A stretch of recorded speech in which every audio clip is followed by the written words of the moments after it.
Hi, Assalamualaikum and welcome again sa ating YouTube channel. So, ang ituturo ko sa inyo ngayon ay kung paano natin ilagin yung ating GCash account sa ibang cellphone. So, halimbawa itong Samsung natin. So, gusto natin ilagin itong GCash account natin sa ibang cellphone. So, paano nga ba yung process? Ito yung ituturo ko sa inyo. So, unang-una i-open natin itong ating GCash account. So, ayan, naka-login na tayo. And then, ang next na gagawin natin guys is pupunta tayo dito sa profile. And then sa profile guys, dito tayo ngayon sa settings. Ayan. Okay, so sa settings, meron tayong makikitang security and notifications. So dito sa security, meron tayong makikitang account secure. Ayan. So tap natin yan. Okay.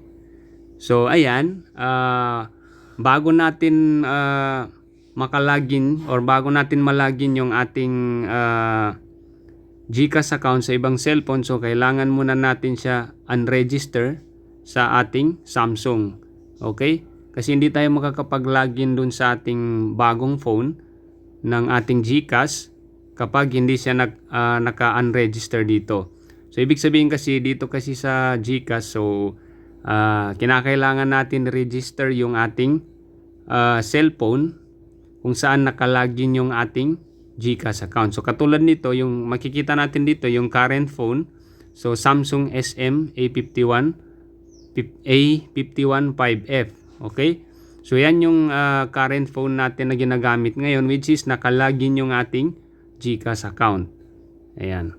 So ngayon, para makalagin ito dun sa ibang cellphone, so kailangan natin siya i-unregister. Ayan. So tap natin itong arrow. Okay. So as you can see, meron ditong unregistered phone. So pindutin lang natin yan. Ayan. Okay. So ito yung makikita natin, and then dito tayo sa yes, unregister.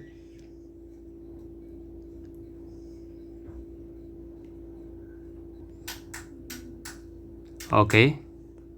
So ayan, ang next na gagawin natin is magsi-selfie tayo for security purposes. So next lang natin. And then ayan. Okay. So hintayin lang natin.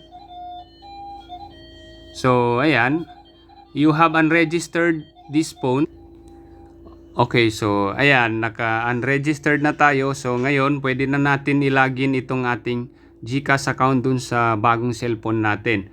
So sa pag-login dun guys, kailangan natin maghintay ng I think meron din oras dun pag naka-login tayo. So sasabihin niya na maghintay tayo ng, for example, 8:54 AM ngayon. So maghintay tayo hanggang 9:54 or 1 hour.